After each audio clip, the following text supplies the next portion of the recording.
Hey guys, let's discuss another important, interesting topic in anesthesia, that is pre-medication in anesthesia. This what is pre-medication is nothing but this is nothing but a psychological and pharmacological preparation of the patient prior to the induction of anesthesia, induction of general anesthesia. Via psychological and pharmacological methods, we have to use it, and we have to prepare the patient to reduce the apprehension or anxiety associated with the procedure, and to reduce the pain associated with the procedure, so that we are actually carry out a smooth induction phase of anesthesia. Okay, what is the psychological component is, during pre-operative visits itself we have to create a good rapport with the patient, and we have to explain what are the procedures we are going to do, and create and discuss this with the family members, what are the things you are going to do tomorrow, so that it will create a good rapport. And even in children's, you have to give some play equipments or something, then you have to create a good rapport before the before the induction of anesthesia, so that the anxiety and apprehension associated with the anesthesia may be reduced. And another component is pharmacological component. Pharmacological component usually plays to act 1 to 2 hours before the general anesthesia induction has begins. We have to pharmacology supplement some drugs to reduce this pre-medication associated effect. So whichever case, the external examiner will ask what are the most interesting question is 6 A's of pre-medications. What are the 6 A's? First component is you have to reduce the anxiety associated with the procedure, anxiety or apprehension associated with the procedures. Okay, next another mode is you have first anxiety part is taken care, then we have your anti-secretory component, because to reduce the secretions during your intubation, your secretions everything have to be reduced, or pre-medication if you are using some drugs which will increase the secretions, so it will cause increased risk of aspirations, micro aspirations can happen, so anti-secretory should be there. And anti-emetic, because GA itself, and if there is risk factors everything for post-operative nausea, vomiting, is high, strabismus surgery or there in children's, then anti-emetic have to be supplemented. And next you have to reduce the gastric volume, and you have to improve the pH. You have to increase the pH to reduce that is a chemical gastritis, reflux we have to avoid, so that we have to provide aspiration prophylaxis in the pre-medication itself. Okay, next most important is you have all this component, and analgesia component, that is most important. Analgesia, pain should not be there during the patient have been carried out the procedures.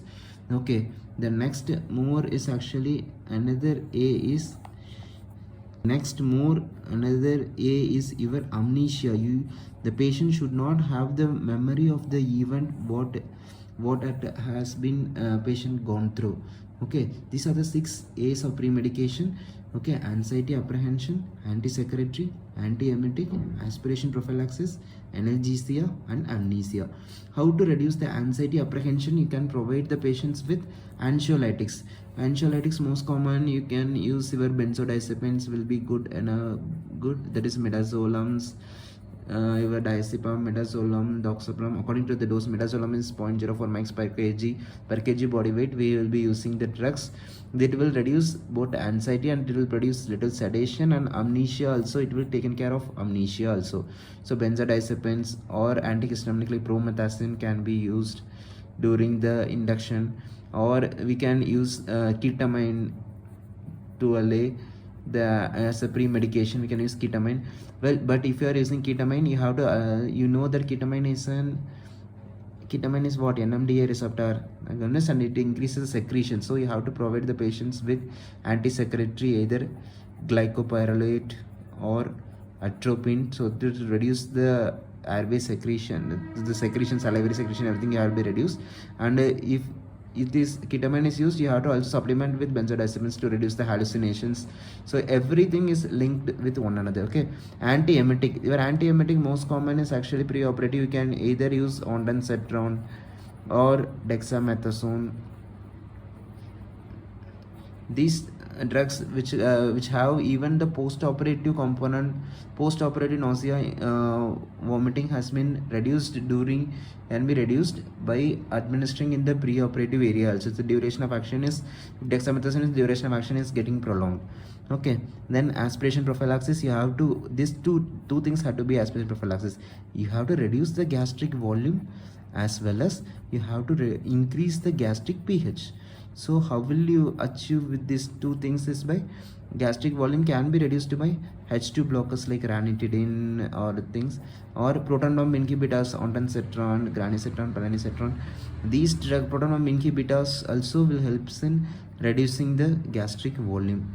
Okay, or you can increases the gastric pH. So drugs with, okay, the gastric pH, these two things can be achieved with the H2 blockers and proton pump inhibitors. Another one important thing is you have to increase the gastric motility. Drugs which increase the gastric motility can also be used. Which drug most common is your metoclopramide, can be used in the pre-anesthetic period, so that increases gastric motility.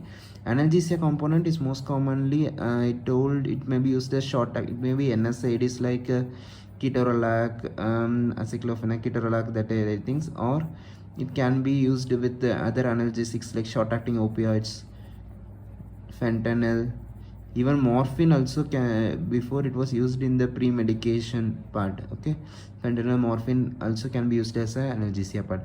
Amnesia, I told midazolam can be used as to apprehension, everything. So these are the major pre-medication. Apart from this pre-medication, the primary goals is 6 A's. Secondary goals is, what are the secondary goals of pre-medication? Is actually, secondary goals are nothing but it will actually reduce the anesthetic requirement during the induction period, and it will also facilitate your intraoperative and post-operative, intraop and post-op analgesia.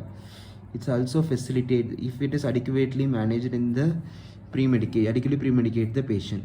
And your reflexes, avoiding the sympathetic nervous system responses, reflexes and vagal reflexes, everything have been attenuated if the patient is adequately pre-medicated.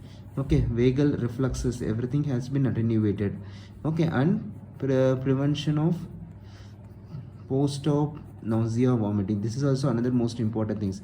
These are the secondary goals. Okay, so individual drugs, dosage, everything you have to read about pre-medication individually, and this is the whole concise part of the pre-medication. 6 main A's: anxiety, apprehension, anti-secretory, anti-emetic, aspiration prophylaxis, analgesia, and amnesia. Okay guys, if you have any doubt regarding this topic, or you want something I have to change, or I have to go slow during the teaching, just tell me, so that I can make videos according to your to the corrections what you are telling.